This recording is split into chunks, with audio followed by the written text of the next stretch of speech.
शाश्वत और इस आराधना के पर्वों में प्रथम दिवस हमने अर्जुन परमात्मा की भक्ति की आराधना की। द्वितीय दिवस हमने सिद्ध भगवान की आराधना की। तीसरे दिन में आचार्य पद से हमने क्या किया, जितने भी आचार्य है उनको वंदना किया। और आज चतुर्थ दिन हम क्या कोशिश करेंगे, उपाध्याय पद की हम क्या करें, आराधना करें।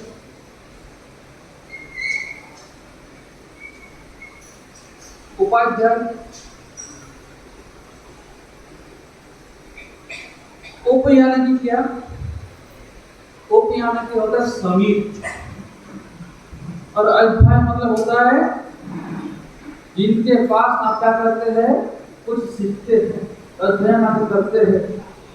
यानी कि उपाध्याय वो है जिनके समक्ष आप क्या करते हैं, सीखते हैं। तो उपाध्याय के समक्ष सीखने वाले कौन होते हैं, जितने भी सामान्य बिंद होते हैं वो क्या करते हैं, उपाध्याय से वाचन आदि लेते हैं। जैसे आचार्य को जिन शासन के राजा के रूप में प्रतिबोधित किया गया है, उसी प्रकार जो उपाध्याय भगवंत है उनको जिन शासन के युवराज के स्वरूप में उनको क्या कहा गया, उनको प्रतिबोधित किया गया कि जब राजा व्यस्त हो तो सारा का सारा जिम्मेदारी किनके ऊपर होती है, युवराज के ऊपर। तो ऐसे युवराज के ऊपर कौन सी सबसे बड़ी जिम्मेदारी दी गई है, आचार्य को राजा का। और राजा क्या करते हैं, अपने कार्य में व्यस्त होने के कारण उनके सानिध्य में जो रह रहे हैं, जिन्होंने क्या किया, उस आचार्य को देख करके या उनके उपदेश से प्रतिबोधित होकर के जिन्होंने क्या किया, अपना जीवन उनको समर्पित कर दिया। अब उनको क्या करना है, उनकी देखभाल करने के लिए कौन है, उपाध्याय है। संयम जीवन जिन्होंने ग्रहण कर लिया, देखो संयम जीवन ग्रहण करते हैं वैराग्य के कारण, है ना। और वैराग्य ऐसी वस्तु है कि आती है उस समय आपके मन में कुछ और रहता है, जिस समय भी आप उस भाव में रहते उस समय आपके मन के भाव क्या आते हैं, ऐसे होते जो आपके वैराग्य के भाव को पुष्ट करता हो। लेकिन मानव कभी एक भाव में टिकते नहीं है। मानव का मन का स्वभाव कैसा है, परिवर्तन होना है। और कुछ समय के बाद मन और मन में चल रहे भावनाएं दोनों क्या होते हैं, परिवर्तन हो ही जाते। तो जब कोई संयम जीवन ग्रहण करता है उस समय उसके मन में क्या रहता है, वैराग्य का भाव रहता है। अब कहते हैं कि संयम जीवन ग्रहण करके ना उसके पीछे तीन कारण हो सकते हैं, दुख गर्भित, मोह गर्भित और ज्ञान गर्भित। ये तीन कारण होते हैं जिनके कारण क्या होते हैं, कोई जीव संयम जीवन ग्रहण करता। अब संयम जीवन ग्रहण करने के बाद जरूरी तो नहीं कि दुख उसके जीवन में फिर से आए। तो अगर दुख चला जाए फिर उसके मन से वैराग्य भी चला जाएगा। मोह गर्भित होकर भी कोई दीक्षा लेता है, और दीक्षा लेने के बाद अगर उसके मन में मोह का त्याग नहीं हुआ, अगर मन से मोह नहीं गया तो उसका संयम लेना फिर भी व्यर्थ है। और ज्ञान गर्भित तो जो है बात ज्यादा कहने की आवश्यकता नहीं पड़ती, क्योंकि वो जो है पहले से जानकर क्या करते हैं, स्वयं जीवन ग्रहण करते हैं। लेकिन कहते कि अगर वो निरंतर स्वाध्याय नहीं करे और नए नए ज्ञान को प्राप्त नहीं करता रहे तो क्या हो सकता है, वो अपने आचार में शिथिल पड़ सकता है। इसलिए उनको क्या करना पड़ता है, या क्या करते रहना चाहिए, साधु को निरंतर स्वाध्याय करते रहना चाहिए, निरंतर ज्ञानाभ्यास करना चाहिए। लेकिन ज्ञानाभ्यास करे किसके सामने, और जो ज्ञान का अभ्यास कर रहे हो सही कर रहे कि गलत कर रहे उसका तो कोई मापदंड होना चाहिए। इसके लिए जिम्मेदारी किसको दी गई, उपाध्याय को दी गई कि उपाध्याय के समक्ष क्या करना है, तुम्हें नए ज्ञान को प्राप्त भी करना है, और जो तुम ज्ञान जो तुम्हारे पास है वो सही है या गलत है उसका परिणाम भी कहाँ पे करना है, उपाध्याय के समक्ष करना। ऐसा तो नहीं है कि कोई कुछ जानता ही नहीं, वो जानता है, लेकिन वो जानकारी तुम्हारी सही है या नहीं है। तुम्हारी जानकारी में जो तुम भी जानते हो उसमें क्या कुछ परिवर्तन करना चाहिए कि नहीं चाहिए, या तुम्हारा जो सोचना है वो सही है या नहीं, सारा का सारा कर्तव्य तो किसके ऊपर है? उपाध्याय भगवान के ऊपर है। उपाध्याय भगवान क्या करते निरंतर पढ़ते और पढ़ाते। उनका काम क्या है? पठन और पाठन। स्वयं भी पढ़ते हैं, स्वयं भी दैनिक क्या करते हैं? ज्ञान का अर्जन करते हैं, और जो ज्ञान उन्होंने प्राप्त किया, जो ज्ञान उन्होंने अर्जन किया, उसको फिर क्या करते हैं? अपने पीछे से आने वाले जो जितने उनको क्या करते हैं? निरंतर ज्ञान का दान भी करते हैं। इसलिए उपाध्याय जो पद है, उस पद का वर्णन कैसा कहा गया है?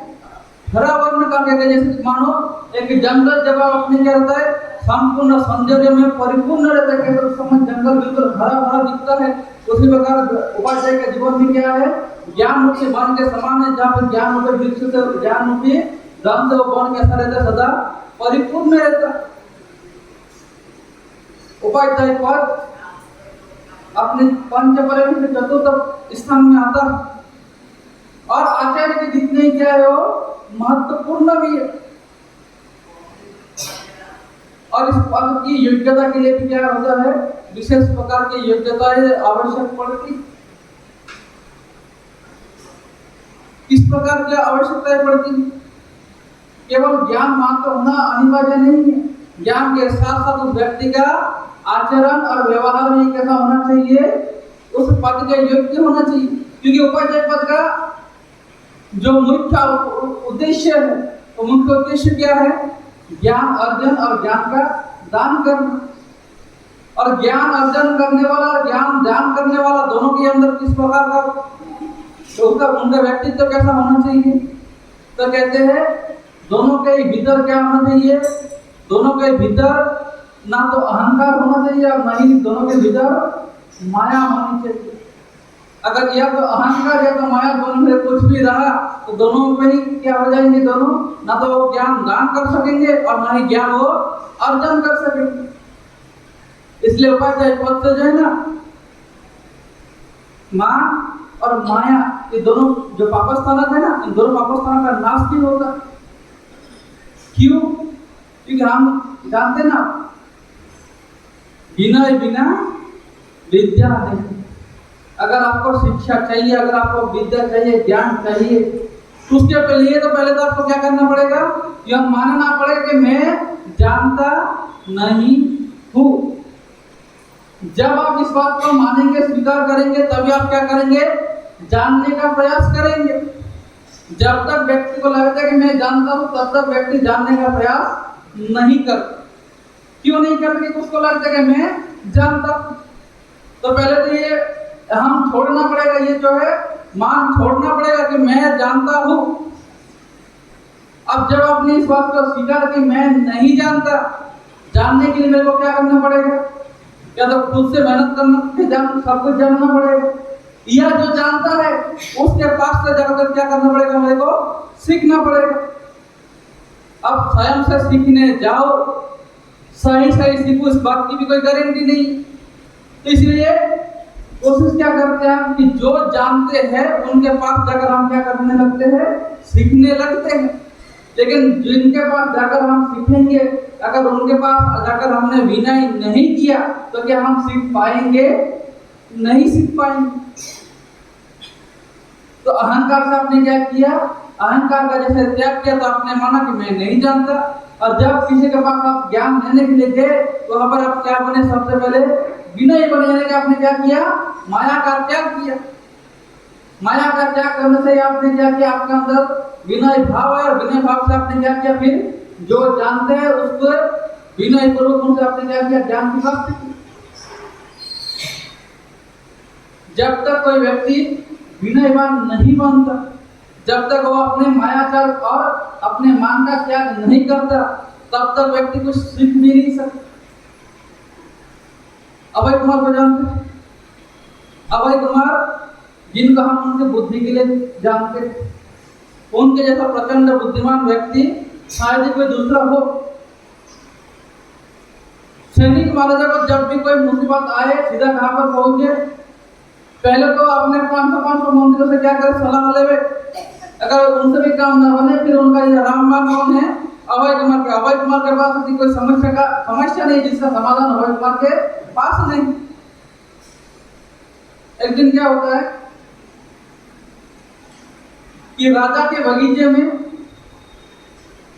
सभी काल सभी ऋतु में उगने वाले वृक्ष है, यानी कि फल फूल उगे ऐसा वृक्ष है। और राजा ने क्या किया था, कड़ी जो है पहरा लगा दी थी कि इस बगीचे में कोई भी जो है आज्ञा के विरोध आना नहीं चाहिए, यानी कि कोई चोर आदि का खतरा इसमें नहीं होना चाहिए। इसलिए उन्होंने क्या किया था, कड़क बंदोबस्त कर दिया। फिर भी क्या होता है कि एक दिन जो है एक व्यक्ति आम ले जा रहा था, उसको क्या किया, सैनिकों ने पकड़ा। सैनिकों ने देखा कि ये समय आम का समय नहीं, और असमय में आम का पूरे राज्य में कहीं भी मिलते तो कहाँ भी मिलता है, केवल और केवल राजा के बगीचे में। और राजा ने किसी को आज्ञा दिया नहीं, यानी कि ये आदमी ने क्या किया, बगीचे से आम चोरी की। और राजा ने आज्ञा दी कि जो कोई भी इस बगीचे से कुछ भी चुराएगा उसको क्या करेंगे, सीधा फांसी पे लटका देंगे, यानी मृत्युदंड सीधा। सैनिकों ने पकड़ा, उसको पकड़ के सीधा कहाँ पे लेके गया, राजा के पास लेके गया। राजा ने क्या किया, उसका सीधा फांसी में लटका दिया। फांसी में क्या कर लटका, तो किसने क्या किया, आज्ञा का उल्लंघन किया। अभय कुमार वहीं पे बैठा हुआ। अभय कुमार ने कहा कि राजन, अब सभा है, पिताजी सीधा बोलने से कहा कि महाराज आप ये क्या कर रहे हैं, फल अगर इसने चुराया भी है तो कहाँ से चुराया, आपके बगीचे से। तो अगर आपने बगीचे से फल चुराया तो आपको दंड इसको नहीं, आपको दंड किसको देना चाहिए, उन सैनिकों को देना चाहिए। उनके पहरा करके देते हुए भी इसने फल चुराया, तो चुराया कैसे, फल चुराया तो चुराया कैसे? क्या किसी ने इसको चोरी करते हुए देखा है? इसके हाथ में फल है, इसका मतलब ये तो नहीं कि इसने चोरी किया होगा। तो क्या किसी ने इसको चोरी करते हुए देखा है? राजा ने सैनिक को बुलाया। सैनिक ने कहा कि नहीं, किसी ने तो देखा तो नहीं, लेकिन हमने क्या किया, जो स्थिति थी स्थिति का आकलन किया। इस समय में पूरे राज्य में आपके बगीचे के अलावा कहीं पर आम मिलना संभव नहीं है, और अगर इसने आम तोड़ा है इसका मतलब कहीं ना कहीं जो है कहां से तोड़ा है, बगीचे से तोड़ा। इसलिए हमने आपको ये जो है हमने इसको चोर रूप में आपके समक्ष खड़ा किया। तो अभय कुमार ने उस व्यक्ति से पूछा कि क्या तुमने बगीचा में तोड़ा है, चुराया नहीं, पूछा क्या तोड़ा है? बोला हाँ उसने तोड़ा। बोला कारण क्या?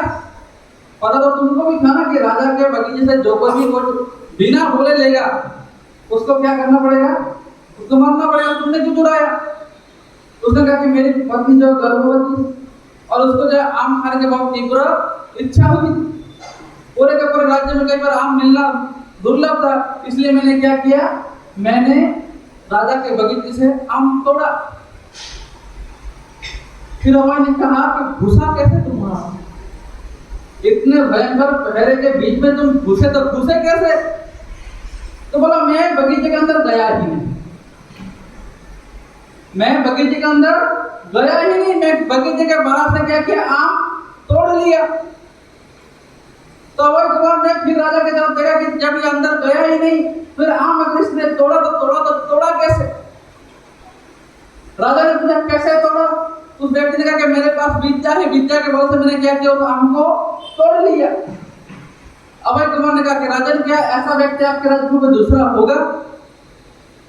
राजा ने कहा नहीं। तो बोला आप मूर्खता क्यों कर रहे हो? ऐसा व्यक्ति जिनको क्या करना चाहिए, आपको सम्मान पूर्वक रखना चाहिए कि आपका ये क्या है, राज्य का धरोहर है। केवल आम के लिए आप उसको क्या करने पे तुले हो, मारने पे तुले हुए हो। अरे आपको जिसको इनको क्या करना चाहिए, गुरु बनाना चाहिए, और जो विद्या इनके पास हो विद्या आपको ले लेनी चाहिए, जिससे क्या होगी, आपकी चारों तरफ ख्याति बढ़ेगी। और जब इस प्रकार की विशिष्ट शक्ति होती है, तो शत्रु पर आक्रमण करने का क्या नहीं करेगा, दुस्साहस भी नहीं करता। अब जब अभय कुमार ने सैनिक महाराजा को समझाया तो बात सैनिक महाराजा को समझ में आ गई। बोलो ठीक है, चलो तुमको क्या करते हैं, मुक्त करते, तुमको फांसी नहीं दी जाएगी। साथ साथ में अगर तुमने मेरे को क्या किया, ये विद्या सिखला दिया, तो तुमको 1,00,000 सुवर्ण मुद्रा क्या करूंगा, भेंट में दूंगा। पूरे के पूरे जिंदगी तुम्हें जो है अब देखने की जरूरत नहीं है। तो अब मुझे देखा भाई ये भी ठीक है, एक तो पहले मारने के तैयार हो रहा था, अब क्या कर रहा है, ऊपर से भेंट दे रहा है। और कोई बड़ा आदमी कुछ मांगे, अगर तुम छोटे हो तो तुमको क्या करना चाहिए, अगर उससे तुम्हारा खुद का कोई नुकसान नहीं हो तो दे देना चाहिए। और विद्या ऐसी वस्तु है, जितना देते जाओ उतना बढ़ता जाए, घटता कभी है नहीं।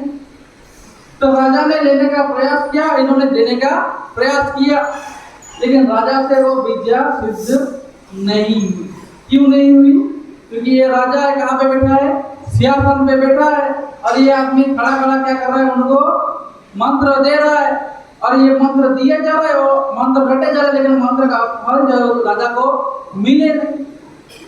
अब एक माता क्या, पिताजी सीट चेंज कर ली थी, जैसे ही क्या किया, उसको सिंहासन पे बैठाया।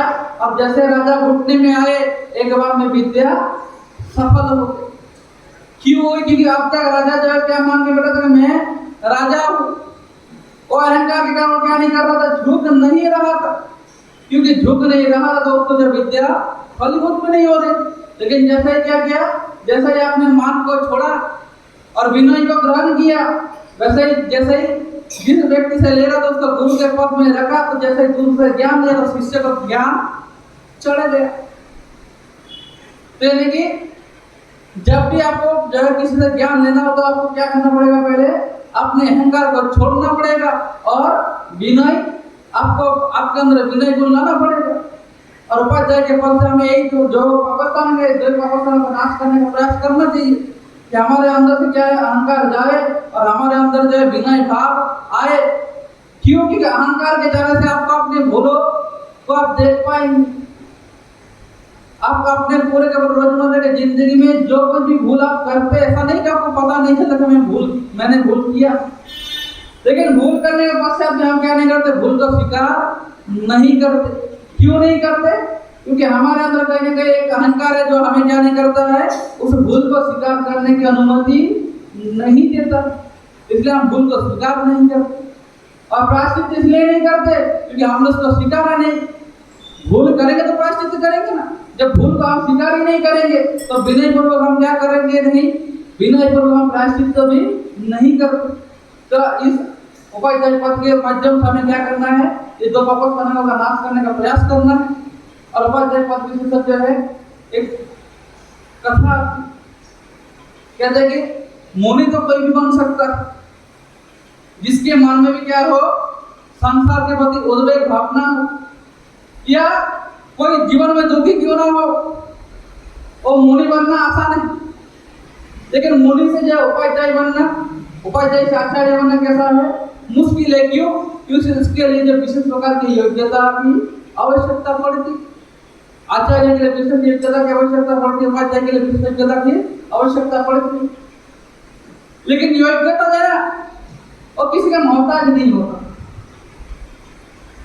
एक 50 साल का व्यक्ति हो, एक 25 साल का व्यक्ति, जरूरी नहीं कि 50 साल का व्यक्ति क्या हो, योग्य हो सकता है जन्म से जो है कोई क्या हो, प्रतिभा का धनी हो। और ऐसे प्रतिभा के धनी एक जो है थे अवंती देश, जिसको हम मालव देश के नाम से जानते हैं, वहाँ पे तुम्बवन नाम का एक नगरी था, और वहाँ पे धन नाम का एक जो सेठ रहता था। अपने दाम्पत्य जीवन में बहुत प्रसन्न था, धन की कमी कोई थी नहीं, और उसको धनगिरी नाम का एक पुत्र था। पुत्र जब बड़ा हुआ तो हर एक माँ बाप के बाद ही धन सेठ भी क्या करने लगे, अपने बेटे के शादी के लिए तैयारी करने लगे, और अच्छे से अच्छे घर की जो है कन्याओं का आमंत्रण आने लगा। क्योंकि पूरे के पूरे नगर के लोगों को पता है कि धन सेठ अच्छा है, उसका पूरा परिवार अच्छा है, उनका लड़का उनसे भी अच्छा है।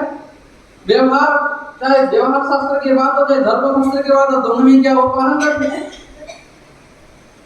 लेकिन जो धनगिरी है वो विवाह करने के लिए बिल्कुल भी तैयार नहीं था। वो मन से कैसा बन गया था, वैरागी बन गया था, और बस उसको किसी तरीके से क्या करना था, संयम जीवन ग्रहण करना। माता पिता ने उसको खूब समझाया, लेकिन वो जो है समझने को तैयार नहीं है।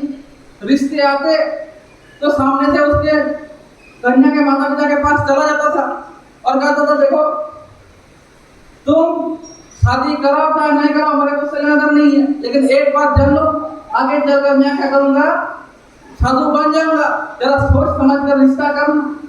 तो कौन सा माँ बाप ऐसे लोग ऐसे आदमी के हाथ में अपनी बेटी के हाथ दे कि जो आगे जाकर दीक्षा ले ले और पता नहीं कब जाए कब घर से चला जाए। तो सारे के सारे लोग क्या जो है चाहते तो थे, लेकिन इनकी ऐसी बातें सुनकर हर कोई जो पिछड़ जाता था। तो क्या हुआ, उसी नगर की जो है धनपाल नाम के एक और सेठ रहता था। उनका एक पुत्र था, एक पुत्री थी। पुत्र का नाम था समित और पुत्री का नाम था सुनंदा।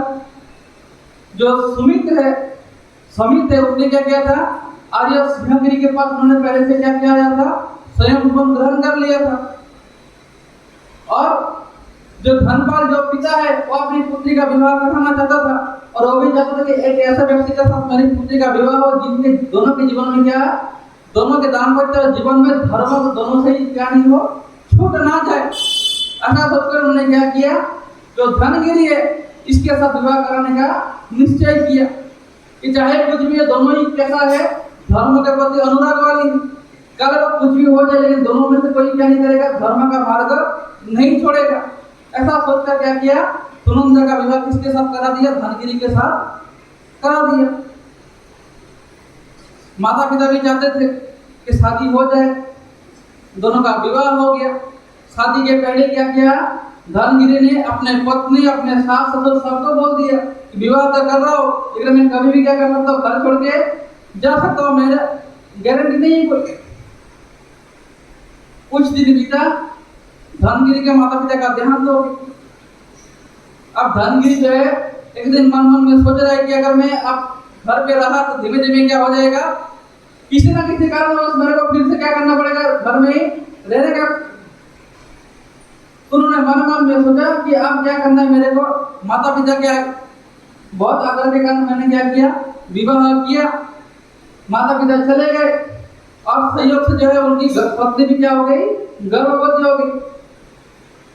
एक दिन से दिनभर का जीव जो कि क्या किया था, भगवान गौतम स्वामी के पास तो उन्होंने क्या किया था, पतिपद पाया था, सम्यक को ग्रहण किया था और प्रियम दिनभर जीव वो अपना आयुष्य पूर्ण करके किसके, सुनंदा के गर्भ में आया। और जैसे धनगिरी को मालूम पड़ा कि सुनंदा क्या हो गई, गर्भवती हो गई, यानी कि अब इसको भी क्या मिल गया, एक सहारा मिल गया। अब उसने क्या किया, अपने पत्नी से क्या कर लिया, जाने की अनुमति मांगी। इसके पहले भी उसने क्या किया था, आर्य सिंहगिरी के पास जाकर के दीक्षा लेने के लिए कहा था कि गुरुदेव आप मेरे को दीक्षा दे दीजिए। लेकिन उस समय उनके गुरु ने कहा कि क्या करो, अपने माता पिता का पहले आज्ञा लेकर के आओ। लेकिन माता पिता तो माने नहीं, तो विवाह करा दिया। अब माता पिता है नहीं, अब जो है अपनी गर्भवती स्त्री से वो क्या कर रहे हैं, मंजूरी मांग रहे हैं कि तुम मेरे को जाने के लिए अनुमति दे दो।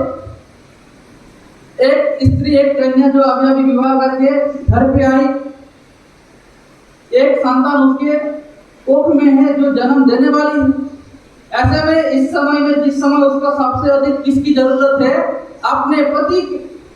ये एक गर्भवती स्त्री सदा जाएगी, चाहे उसके साथ कोई रहे चाहे न रहे, उसका पति कम से कम उसका साथ में रहे। पति अगर उसके साथ में तो उसको किसी और की जरूरत नहीं है। ऐसा समय में उसका पति क्या मांग रहा है उससे कि तुम मेरे को दीक्षा लेने की अनुमति दे दो। कोशिश किया, ऐसा नहीं कि वो नहीं चाहते थे, उन्हें भी पता था कि संयम जीवन सबसे क्या है, उत्तम जीवन है। लेकिन जब तक संसार में रहना है, जब तक रहना तो पड़ेगा। तो इस अवस्था में वो तो संयम जीवन ग्रहण कर नहीं सकते और ना ही दीक्षा मतलब एक संतान को जन्म देने के बाद संयम जीवन ग्रहण कर सकती है। और चलते तब तक वो साथ में रहेगी जब तक सब कुछ व्यवस्था ठीक नहीं हो जाए। लेकिन अब तक क्या हो गया था, धनगिरी जो अपने मन बना ही लिया था। तो सुनंदा ने कहा कि मैं आपको रोक तो नहीं सकती, अब क्या करे, लेकिन कहा कि मैं आपको जाने की अनुमति भी नहीं दे सकती, मैं आपको जाने की अनुमति नहीं दे सकती। तो कहा क्या बोले, ये रोक नहीं है। तो उसने क्या किया, अपने पत्नी को अलविदा कहकर सीधा कहाँ पे गया, अपने गुरु के पास गया। गुरु के पास जाकर के वो स्वयं जीवन ग्रहण कर दिया। इधर से सुनंदा ने क्या किया, गर्भकाल पूरा करके एक पुत्र को जन्म दिया, क्योंकि दीपक का दीप था और संयम को लेकर के आया था। तो उनकी जो है जन्म से बड़ा ही क्या सुंदर था। अब जब पुत्र का जन्म हुआ, सुनंदा का व्यवहार अच्छा, आस पड़ोस के लोगों के साथ उनका व्यवहार अच्छा, और ऐसा लोग जो हालात का मारा हो, लोग उनसे वैसे ही क्या करते हैं, अधिक कोमलता पूर्वक व्यवहार करते हैं, उनके साथ जो है भावनात्मक रूप से और अधिक साथ देते। देखा कि अकेले घर पे है, सास ससुर चले गए, पति छोड़ करके दीक्षा ले लिया, यानी कि उनके जितने भी आस पड़ोस वाले थे उनके साथ थोड़ा ही क्या करते थे, अपनापन रखते थे। तो जिस दिन बच्चे का जन्म हुआ, जिस दिन संतान का जन्म हुआ, आस पड़ोस के लोग आकर देखने लगे। उस सुंदर बालक को देख करके उनके भी मन को जो है आनंद होने लगा। और बात ही बात में क्या किया, एक ने कहा कि अगर इसका बाप होता, अगर उसने दीक्षा नहीं ली होती तो क्या करता, इस बालक का कितना धूमधाम से क्या करता, जन्म महोत्सव मनाता, क्योंकि धन की कोई कमी नहीं, और बाप होता तो उससे ज्यादा खुशी किसी और को होती नहीं। जैसे ही बालक ने क्या सुना, दीक्षा, वैसे ही उसको क्या हो गया, उस पालने में जाति स्मरण ज्ञान हो गया। जाति स्मरण ज्ञान से उसने क्या देखा कि पूर्व भाव में किस प्रकार से और दीपक के भाव में उसने क्या किया था, गौतम स्वामी के पास से सम्यक प्राप्त किया था। अब देखो भविष्यात्मा होता है ना, उनकी विचारधारा आयु के मोहताज नहीं होती। केवल एक दो दिन का जन्म बच्चा वो पालने में क्या विचार कर रहा है कि मेरे पिताजी ने क्या किया, दीक्षा ले ली, और मेरे को भी क्या करना है, दीक्षा लेनी है। कितना उम्र है, एक या दो दिन का मात्र बच्चा, इसलिए कहते हैं कि योग्यता कभी किसी के मोहताज नहीं होती। भाई पर जितना उसने मन विचार किया कि अब अगर ऐसा क्या करो कि मेरी माता का मेरे ऊपर क्या हो जाए, मोह उठ जाए, या तो ऐसा क्या हो सकता है कि माता अपने पुत्र के ऊपर मोह लग जाए। तो क्या किया, मतलब अब बच्चे के पास करने के लिए कुछ तो है नहीं, उसका शरीर तो चाहे मन कितना ही मजबूत हो, शरीर साथ दे नहीं, तो उसने क्या करा कि अब उसका उसने क्या किया, राममान जो उसके पास उसका इस्तेमाल शुरू किया। अब 24 घंटा क्या करने लगे, वो रोने लगे। माता के लिए एक पुत्र शांत हो, खुश रहे, कब तक तो ठीक है, लेकिन अगर बच्चा जिस पूरा का पूरा दिन रोता रहे तो माँ की क्या हो जाए, एक वक्त के बाद तो कंटाल जाएगी जाएगी। और वो तो क्या जन्म से दूसरे तीसरे दिन से क्या करना शुरू कर दिया, रोना शुरू कर दिया। अब ये रोता रहे, जब से माँ जाए उसको खूब कोशिश की, पहले तो खिलाने की कोशिश की, किसी तरीके से बच्चे को चुप करने की कोशिश करे, और ये भी जो है क्या कहे, माता ज्यादा से ज्यादा परेशान हो, ऐसे ऐसे टाइम पे रोना शुरू करके, जब माता पूरी तरह से थकी हारी हो, उसको आराम से उस टाइम में क्या करे, रोना शुरू कर दे, माता और ज्यादा तंग हो जाए। और क्या किया, 6 महीने में इतना रोया कि माँ सच में उससे जो है परेशान हो गई कि जन्म के समय जब पसंद था कि एक कितना सुंदर बालक मेरे को से जन्म लिया, लेकिन हरकतें ऐसे कि अब 6 महीने में माँ खुद जो है परेशान हो गया। अब परेशान हो गया, अब इसके ना केवल ये परेशान है, इसके साथ साथ उसके पड़ोस वाले भी परेशान है, क्योंकि सभी जो है परेशान है पूरे जीवन। अब ऐसा रोता बच्चे किसको पसंद है। तो पड़ोसियों ने क्या किया, सलाह दी कि इसका बाप जब आए तो क्या करना, अपने बाप को पकड़ा देने के, लो पकड़ा लो, तुम्हारा पद तो तुम ही संभालो, मेरे को तो संभालता नहीं है। तो सुनंदा को भी क्या हो गया, ये बात जज गई कि इसका पिता अगर आए कभी तो क्या करेंगे, पिता को इसको सौंप देंगे। और जब ये 6 महीने तक का हुआ उस समय जो है जो धनगिरी मुनि है वो भी गया अपने गुरु के साथ, फिर से जो है उस तुंगवन में विहार करते हुए पहुंचा। धनगिरी गोष्ठी के लिए जा रहे थे, उस समय उनके गुरु उनको क्या कहते हैं, उपदेश देके आज सचित चित्त कुछ भी मिले धर्मलाभ लेकर के आ जाना। मुनि भी जो है घर घर गोष्ठी लेते सुनंदा के घर पे पहुंचा। तो सुनंदा का ही घर, अपना घर तो मुझे बचा नहीं, तो सुनंदा के घर में जैसे पहुंचा, सुनंदा को पहले से पता कि मुनि भगवान आ गए, गोष्ठी लेने भी आएंगे, इस बात की भी उनके मन में क्या थी, आशा थी कि कब तक गोष्ठी के लिए तो आएंगे ही। और उस तैयारी में थे कि कब गोष्ठी के लिए आए और मैं क्या करूं, ठहरा दो। तो जैसे ही मुनि धर्मराज जगह के अंदर में आया कि उसने क्या किया, अपने पुत्र को सामने रख के लो जय रोशनी में इसी को बेरो। धनगिरी को तो पता नहीं कि क्या घटना घटी, लेकिन उनको पता है कि मोह का वर्चस्व कैसा होता है। जब तक जीवन में दुख हो तब तक व्यक्ति क्या रहता है, एक दूसरे से खफा रहता है। जैसे ही दुख खत्म होता है व्यक्ति फिर उसके प्रति फिर से आकर्षण बढ़ जाता है। और एक पुत्र के प्रति एक माता का कैसा ममत्व भाव होता है, इससे कोई अनजान तो रहता नहीं है। आज भले किसी कारण से क्या है, एक माता अपने पुत्र से क्या है परेशान है, लेकिन जैसे ही समय बीतेगा, जैसे ही अपने पुत्र का ख्याल फिर से आएगा, एक माता फिर से तड़प उठेगी। इस बात को भली भांति कौन जानता है, धनगिरी को पता। उसने कहा कि देखो सोच लो, तुम मुनि दान दे रहे हो और मुनि का आचार के एक बार जो दान में आ गया वापस मिलता नहीं है, और तुम बेटे को दे रहे हो, जरा सोच समझ करके दो, कल को अगर तुम मांगने आए तो वापस मिलेगा नहीं। तो सुना था कि मैं तो कब से सोच के बैठी हूँ, वापस लेके जाओ इसको।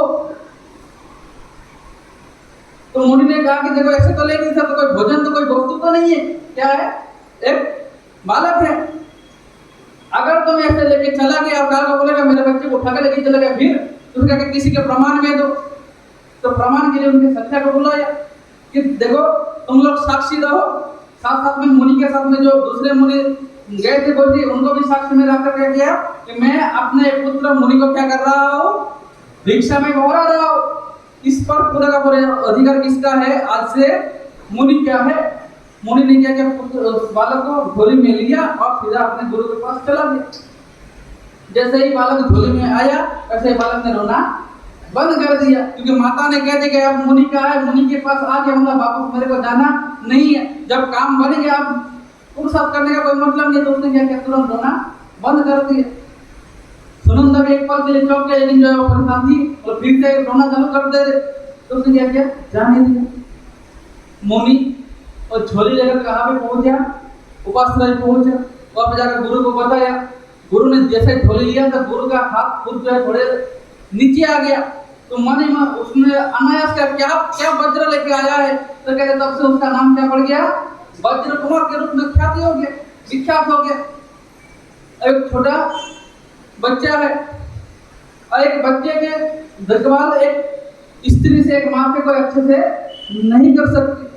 तो उन्होंने क्या किया, उसको साध्वी को उपासना में रखने का निश्चय किया। और साध्वी और दूसरे जो श्राविका है उनके द्वारा उनके क्या करने लगे, लालन पालन करने लगे।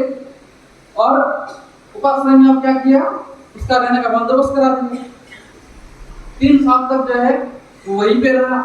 और जो साध्वियां क्या करती थी, स्वाध्याय करती थी, और स्वाध्याय को सुन के 3 वर्ष के मात्र उम्र में उन्होंने क्या कर लिया, 11 अंग सूत्र स्मरण कर ली। सुनंदा भी क्या करती, समय समय पे आकर के अपने पुत्र को मिल के जाती।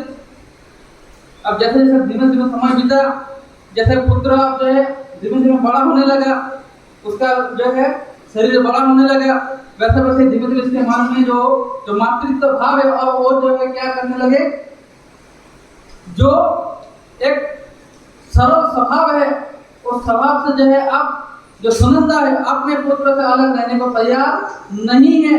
और श्री संघ से क्या कर लिया, जब मेरे को मेरा पुत्र क्या करो, वापस करो। संघ ने कहा कि हम किन क्या के बिना नहीं दे सकते, गुरुदेव क्या के बिना नहीं दे सकते, गुरुदेव तो वापस है नहीं। तो जब गुरुदेव आएंगे तब उनसे मांगना। गुरुदेव फिर 3 साल बाद आए। अब की बार जो है क्या किया, सुनंदा ने जाकर अपने बेटे की मांग की। गुरु ने कहा कि तुमको पहले से कह दिया था कि तुमको वापस मिलेगा नहीं। तो न्याय पाने के लिए कहा पहुंच गया, राज दरबार में पहुंच गया। राजा ने कहा कि देखो बच्चा जिस तरफ जाना चाहे वही इसका क्या होगा, मालिक होगा। माता ने अपने तरफ से खूब प्रयास किया, एक बच्चे को जो अच्छा लग सके वो सब उन्होंने क्या किया, उनको देकर उसको प्रसन्न करने का कोशिश किया। लेकिन ये तो पहले से क्या मन करना के बैठा था, मेरे को तो दीक्षा लेना है। उसने क्या किया, पिता ने जैसे ही ओघा देखा या पिता मुनि ने वैसे ओघे पकड़ के क्या करने लगा, वो नाचने लगा। और 8 वर्ष की उम्र जब हुई तो उन्होंने क्या किया, 8 वर्ष की उम्र में उसने दीक्षा ग्रहण कर ली। दीक्षा ग्रहण करके फिर अपने गुरु के साथ क्या करने लगे, विहार करने लगे। अब हुआ क्या कि भले ही जो है तो 8 वर्ष का था और सामान्य रूप से क्या नहीं करता था कि जब दूसरे मुनि आदि पढ़ते थे वो बिल्कुल भी पढ़ता नहीं था। तो मुनियों को लगता था कि छोटा है इसलिए नहीं पढ़ता है, क्योंकि किसी मुनि ने पढ़ते हुए नहीं देखा। लेकिन ऐसा भी नहीं हो, जब पढ़ता नहीं था लेकिन बाकी दूसरे अपने कार्य में रहता था। लेकिन एक दिन हुआ क्या कि सारे के सारे मुनि किसी कार्यवश जो है उपास से बाहर थे और जो गुरु थे वो कहाँ गए थे, स्थलील भूमि गए थे। उस समय जो अपना वज्र कुमार मुनि वो क्या करने लगे कि देखा कोई है नहीं, तो सहज बाल स्वभाव से उन्होंने क्या किया, जैसे उनके गुरु सभी मुनियों को क्या करते थे, उपदेश देते थे, भाषण देते थे, वैसे ही गुरु के स्थान में उसने क्या किया, खुद बैठा और जहाँ जहाँ पे उनके दूसरे मुनि गुरु बंधु बैठते थे वहाँ पर उन्होंने क्या किया, उनके उपदियों को रखा। और जैसे गुरु क्या करते थे, भाषण देते थे एक एक मुनि को उसी प्रकार से, जिस मुनि को जिस विषय में जो प्रश्न हुआ करता था, जिस प्रकार से गुरु उत्तर देते थे उसी प्रकार से क्या करने लगे, एक कल्पना के स्वरूप में उन्होंने क्या किया, कहा कि यहाँ पे ये मुनि बैठे हैं और उस प्रकार से क्या करने लगे, बाल से भाषण देना शुरू किया। और इस प्रकार से वो अपने उस खेल में लग गया, उसको जो है समय का बोध नहीं रहा और जो है उतने में क्या होते, गुरु जो है स्थलील भूमि से बाहर आ जाते और दूसरे क्या सुनते कि जो वज्र मुनि है वो क्या कर रहे, स्वाध्याय कर रहे। लेकिन स्वाध्याय किस प्रकार क्या कर रहे, स्वाध्याय तो नहीं कर रहे, लेकिन ऐसा लग रहा है कि क्या कर रहे, किसी को भाषण दे रहे। तो वज्र कर क्या रहे थे देखने के लिए उसने क्या किया, जैसे घरों पे से देखा तो उसने क्या देखा, गुरु ने क्या देखा कि वज्र मुनि क्या कर रहे हो, स्थान में बैठे और सभी के पोटलों को क्या किया है, साधु बना करके बैठा है और सबको क्या कर रहे, भाषण दे रहे। उस मेधावी को देख करके गुरु को भी क्या हुआ, आश्चर्य हुआ कि इतना छोटा सा बालक है और फिर भी उसके पास कितना ज्ञान है, 11 अंगों के सूत्र और तक के संपूर्ण ज्ञान है, ये कैसा है, बिल्कुल युक्ति। अब देखा कि घबरा ना जाए इसलिए कहते दौड़ से क्या किया, निश्चय करके जैसे उपासना में प्रवेश किया। जैसे ही वज्र कुमार मुनि ने गुरुदेव आगे फटाफट क्या किया, जिसका जो लवंग जहाँ पे था सब वहीं पे क्या किया, रख दिया और सीधा गुरु के पास पहुंच गया। पैर पर धोके गुरुदेव को लेके आए। गुरुदेव मन से निश्चित हो गए कि मेरा एक बहुत बड़ा चिंता जो है, मैं अब चिंता से मुक्त होने वाला हूँ। इस शासन के कार्य के कारण अपने साधु को क्या नहीं कर पाता था अच्छे से, जो ज्ञान उनके पास था वो ज्ञान दे नहीं पाते थे। इन्होंने देखा कि वज्र कुमार मुनि क्या कर सकता है, उस कार्य के लिए सबसे उचित है। अब कहते हैं कि सही काम को सही तरीके से नहीं किया जाए तो उसका परिणाम गलत भी आ सकता है। तो सही तरीके से काम करने के लिए उन्होंने क्या किया, उनको किसी कार्य बस 2-4 दिन के लिए दूसरे गांव जाना था। बड़े गुरुदेव जाने के लिए तैयार हुए तो छोटों ने कहा कि गुरुदेव हमारे स्वाध्याय का क्या होगा, 4-5 दिन जितने दिन आप जाएंगे उतने दिन का स्वाध्याय का क्या। तो उन्होंने कहा कि वज्र कुमार मुनि क्या करेगा, तुमको भाषण देगा।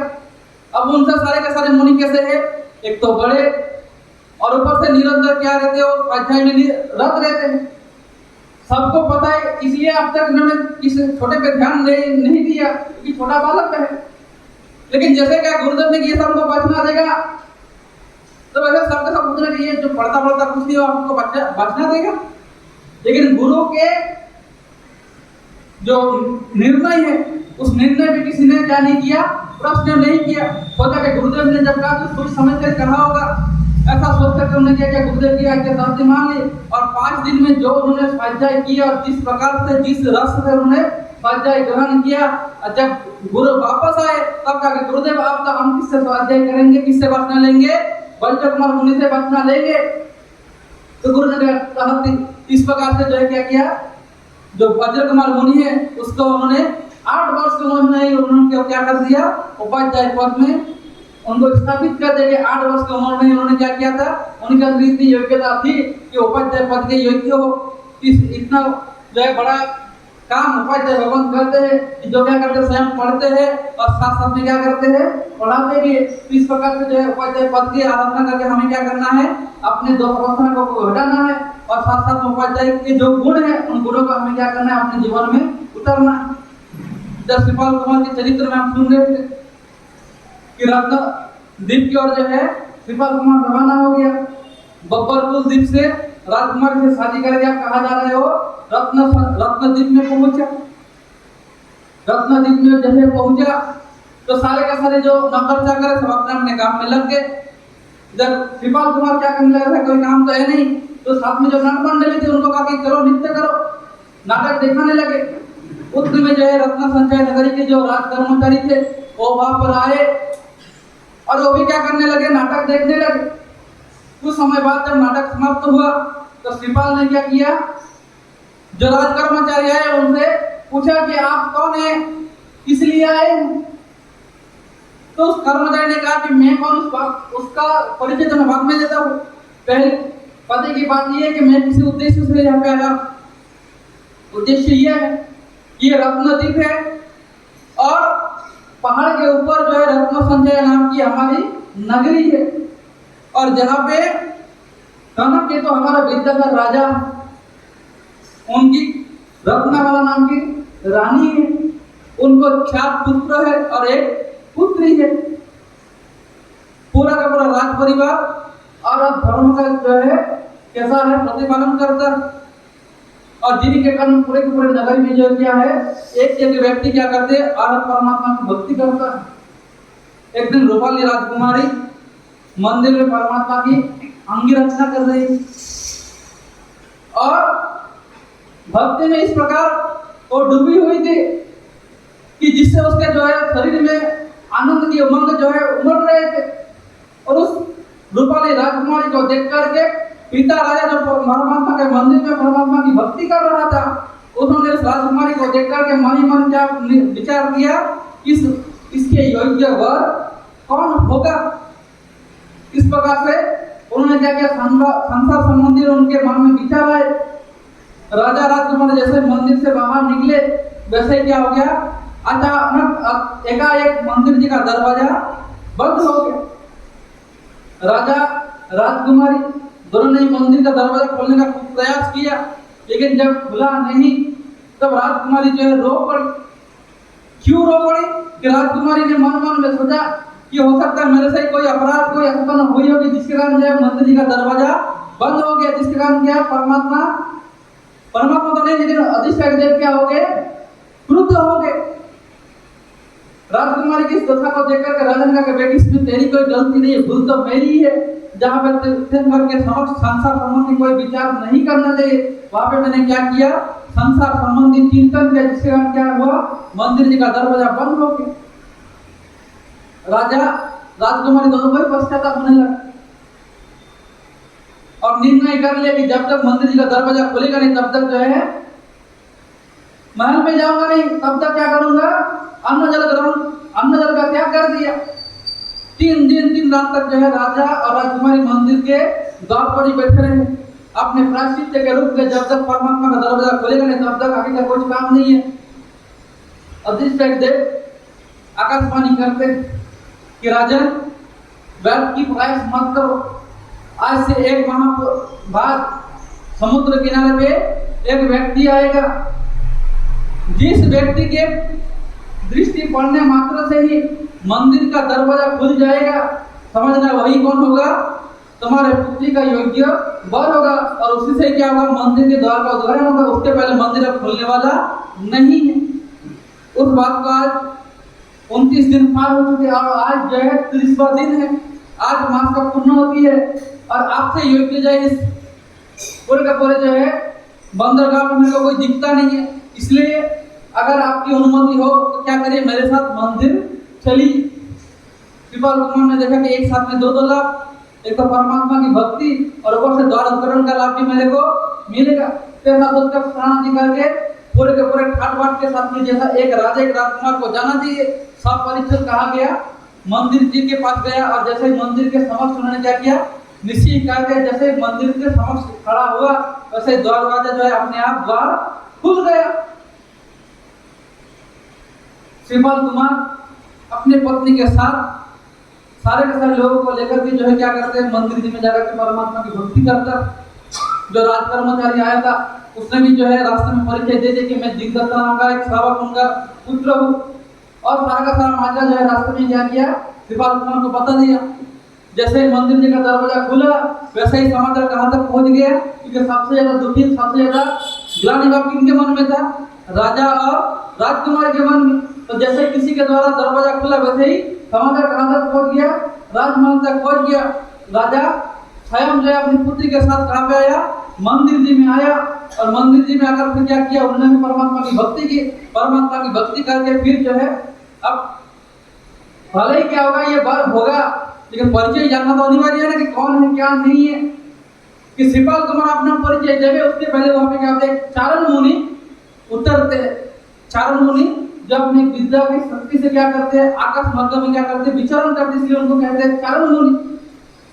तो ऐसे चारण मुनि वहां पर हाजिर होते हैं। मुनि को देखकर सारे का सारे मुनि को वंदना करते हैं। मुनि उपदेश देते हैं। उपदेश में क्या देते हैं कि अगर कोई प्राणी, कोई मानव अपने जीवन में रहे दुख आदि व्याधि उपाधियों से क्या करना चाहे, मुक्ति पाना चाहे, इस श्रीपाल कुमार के भांति क्या करना चाहिए, सबको नवपद की आराधना करनी चाहिए। तो लोगों ने पूछा श्रीपाल कौन, तो चारण मुनि ने क्या किया, श्रीपाल कुमार का परिचय दिया, किस प्रकार से ये राजकुमार था, कैसे इसके जीवन में आदि व्याधि उपाधि ने घेरा, और किस प्रकार से जो है नवपद जी की आराधना मात्र से उसका क्या हुआ, संपूर्ण जीवन बदल गया। आदि व्याधि से वो मुक्त हो गया और क्या बन गया, वो सर्वांग सुंदर बना। मुनि ने तो क्या किया, उपदेश देकर तो उधर से चला गया। इधर से पूरे के पूरे नगर के लोगों को मालूम पड़ा कि श्रीपाल कुमार कौन है और किस प्रकार से नवपद जी ने क्या किया, इसका जीवन उद्धार कर दिया। समय भी चैत्र महीने का हो चला था। तो श्रीपाल कुमार ने विचार किया कि यही भी क्या करना चाहिए, नवपद जी आ ही रहे, नवपद जी जो है समय आ ही चुका है, क्यों ना यहीं पे अक्षय महोत्सव किया जाए। इधर जब चारण मुनि चले गए, सब के सब जो अपने घर को लौट रहे थे, उतने में क्या किया, कुछ सैनिक आए और आकर के राजा को कहा कि राजन, बंदरगाह में एक सेठ आया है, वो व्यापार करना चाहता है लेकिन दादागिरी दिखा रहा है, कर देने को तैयार नहीं। जैसे ही सेठ की बात सामने आई, श्रीपाल समझ गया कि ये सेठ कौन हो सकता है। राजा ने क्या किया, उसको बोला इसको जेल में डाल दो। तो श्रीपाल कुमार ने वहां पर भी क्या किया, धवल सेठ को वजह की राजा ने ऐसा मत कीजिए, अगर आज मैं यहाँ पर हूँ तो किसके बदौलत हूँ, उस सेठ के बदौलत ही हूँ। अगर वो सेठ नहीं होता तो ना मैं कहाँ रहने वाला, कहाँ आप इतना नहीं होता, तो मेरे चलते क्या करे, उसको छोड़ दीजिए। तो श्रीपाल कुमार के कहने के कारण क्या किया, राजा ने उसको सेठ को छोड़ दिया। सेठ को छोड़ तो दिया, सेठ जो है उसका कर भी माफ कर दिया। श्रीपाल कुमार ने रत्नजित में 28 महोत्सव की, राजा, राज परिवार, श्रीपाल कुमार की दोनों पत्नियां और साथ साथ में पूरे के पूरे नगर में जो है क्या किया, धूमधाम पूर्वक 28 महोत्सव पूर्वक नवपद जी की होली की आराधना की। होली की आराधना करके कुछ समय पश्चात फिर धवल सेठ आकर के श्रीपाल कुमार को कहते कि श्रीपाल, जिस प्रकार तुम मेरे को यहाँ तक लेके आए, अब क्या करो, मेरे को तुम वापस मेरे वतन छोड़ दो। यानी क्या, मेरे को वापस, मुझे क्या जाना है, मेरे को मेरे घर जाना है, तो मेरे वापस मेरे घर छोड़ दो। तो श्रीपाल कुमार ने कहा ठीक है चलो इसको छोड़ देते। तो राजा का अनुमति लेकर के अपने दोनों पत्नियों के साथ और अपने पूरा दल बल, आज इतना विशाल दल बल हो गया कि उसके सामने धवल सेठ मानो उसके एक नौकर लगने लगा। इतना बड़ा दल बल लेकर आप कहाँ आ रहे, वापस अपने नगर की ओर रवाना हो गए। धवल सेठ जो है अब सोच रहे कि पहले तो क्या मिला, पहले तो इसको मेरा आधा संपत्ति मिला, फिर महाकाल राजा की लड़की मिल गई, और यहाँ पर पहुंचा तो यहाँ पर फिर से एक और क्या मिल गई, इसको राजकुमारी मिल गई। राजकुमारी मिली तो मिली, साथ साथ में राजा की तरफ से क्या मिला, इतना धन संपत्ति मिला। अब इसको जो है मन में क्या आएगा, जलन तो थी, अब लोभ भी इसके मन में घर कर गया कि अगर श्रीपाल को रास्ते से हटा दो तो जो मेरा था वो तो मेरा तो है ही है, साथ साथ में क्या मिलेगा, अप्सराओं से सुंदरी दो राजकुमारी भी मेरे ही हो जाएंगे। तो ऐसा सोच करके क्या किया, इसको अब रास्ते से हटाने के बदले क्या किया, उसने षड्यंत्र रचा। उसके चार मित्र क्या करते थे, सदा उसको उसके काम में हाथ बटाते थे कि कैसे कोई काम को पूरा करना। तो जैसे ही क्या किया, धवल सेठ ने अपनी ये मन की बात बताई, तो पहले सेठ ने कहा कि देखो सेठ, तुम काम गलत कर रहे हो। अरे वो श्रीपाल तुम्हारा कौन है, उपकारी है। अगर श्रीपाल तुम्हारा नहीं है तो तुम अभी भी कहाँ पे पड़े रहते, बब्बर तो अपने भिक्षुगंज में पड़े होते। वो देवी के साथ देवी तुमको छोड़ने वाले नहीं, तो क्या किया, श्रीपाल ने तुमको छुड़ाया। एक तो तुम उसका उपकार भूल रहे हो, तुमसे बड़ा जो है ऐसा बड़ा आदमी दुनिया में कोई नहीं हो सकता। दूसरे ने कहा कि देखो सेठ, जो पराई औरत पे नजर डालना बुरी बात। तीसरे ने कहा कि सेठ, लेने से देना भारी ना पड़ जाए, क्योंकि उसके पास क्या है, जो आदमी अकेला 10-10 हजार सैनिकों को हरा सके, राजा महाराजा को अकेले दम पे हरा सके, अगर उसने तुम्हारे खिलाफ जंग छेड़ दी तो सोचो तुम्हारा क्या हाल होगा। तीनों ने तो उसको क्या किया, सेठ को उसकी अच्छाई के लिए बताया, लेकिन कहते हैं विनाश काले जब विपरीत बुद्धि चलती है ना, अच्छी बातें भी बुरी लगने लगती। तो तीनों ने जब उसको अच्छे से समझाया तो वो बात समझा नहीं, उन्होंने बात माना नहीं। चौथा मित्र जो जिसका बात कभी पहुंचती नहीं थी, कभी सेठ पूछता नहीं था, क्योंकि पहले दिन क्या करते थे, अच्छे से अच्छे उसको जो है क्या करता था, सलाह देता था, और अब तक जो है उसका जितने धन संपत्ति उसको पास है तभी इन्हीं मित्रों के सलाह से है। चौथा मित्र के पास कभी फिर पूछने के लिए जाता नहीं था। उस चौथा जो मित्र दिनों से जला हुआ था, किन दिन में चलता मेरे को फिर पूछता नहीं है। अब जब सेठ आया है, अब ये मन में सोचा कि अगर तो मैंने इन दिनों में ऐसा बात बताया तो सेठ मेरे को वैसे ही भाव नहीं देगा, तो सेठ को मेरे पाले में लाने के लिए क्या करना पड़ेगा, सेठ को खुश करना पड़ेगा। तो जैसे जैसी बात सेठ ने बताई, चौथा मित्र ने क्या किया, हाथ पे हाथ मिला था क्या, बोला ठीक है, बिल्कुल सही है, बिल्कुल सही कर रहे हो, कोई बात नहीं, पहले क्या करो, उसको मार के खत्म करो, पाप करो, फिर धन से क्या करना, पाप धो ले। कईयों के विचार रहता है कि पहले किसी तरीके से क्या करो, धन कमा लो, फिर धन से क्या करेंगे, पाप धो लेंगे। तीन मित्रों ने उसको समझाया कि मत करो, लेकिन चौथा मित्र कहा कि ठीक है करो, तुम्हारे साथ। तो क्या करे, पता था इसको लड़ाई में हरा तो सकते नहीं है, तो षड्यंत्र रचा। क्या किया, एक ऐसा बैठने के लिए झूला बनाया जो क्या हो, बिल्कुल रस्सी के सहारे लटकी हुई हो, और जहां पे बैठकर क्या कर सके, समुद्र का नजारा देख सके। अगले दिन धवल सिंह उस पर बैठ करके क्या करने लगा, इंतजार करने लगा श्रीपाल आए कि इसमें मैं चढ़ाऊं उसको। तो जैसे श्रीपाल आया तो उसको बड़े प्यार से बोला कि देखो बैठो बैठो, जब देखो कितना अच्छे नजारा दिख रहे। तो श्रीपाल कुमार जैसे ही वापस बैठा, उतने में क्या कहते, देखो देखो कितना बड़ा मगरमच्छ है, एक तरफ उसका ध्यान खींचा। तो जैसे ही क्या किया, श्रीपाल कुमार देखने के लिए जैसे झुका थोड़ा सा, उतने में क्या किया, जिस रस्सी के सहारे वो झूला लटका हुआ था, उस रस्सी को इसने क्या किया, धवल ने काट दिया। सीधा कहां पे पड़ा, समंदर में गिरा। जैसे समंदर में नीचे गिरा, वैसा ही उसने क्या किया, सबसे पहले तो सिद्ध चक्र का ध्यान करा, और जो जल तरने विद्या, उस विद्या को स्मरण किया। विद्या के स्मरण से उसका शरीर कैसा बन गया, लकड़ी के भांति हल्का बन गया, और पानी में तैरने लगा। और संयोग को उसने क्या किया, उतने में एक मगरमच्छ उधर से गुजर रहा था, उसने क्या किया, बड़े अपने पूरा जोर लगा के क्या किया, उस मगरमच्छ को पकड़ा। जैसे ही मगरमच्छ के ऊपर कोई आया, तो मगरमच्छ अपनी जान बचाने के लिए भागा। भागते भागते कहाँ पहुंच गया, सीधा कोकण नाम के देश में, कोकण देश में सीधा पहुंच गया। और वहां पे पहुंचते जैसे देखा दरिया किनारा जैसे नजदीक देखा, वैसे सैनिक अपने श्रीपाल कुमार ने क्या किया, मगरमच्छ को छोड़ दिया। मगरमच्छ जान बचा करके भागा, और श्रीपाल कुमार की तरफ से क्या है, उठ करके सीधे गया और जाकर के एक पेड़ के नीचे क्या करने लगा, आराम करने के लिए बैठा। और उतने में क्या हुआ, उसको नींद आ गई। अब कोकण देश में श्रीपाल कुमार के साथ क्या घटना घटती है, उसका लेकर हम आगे कल आएंगे।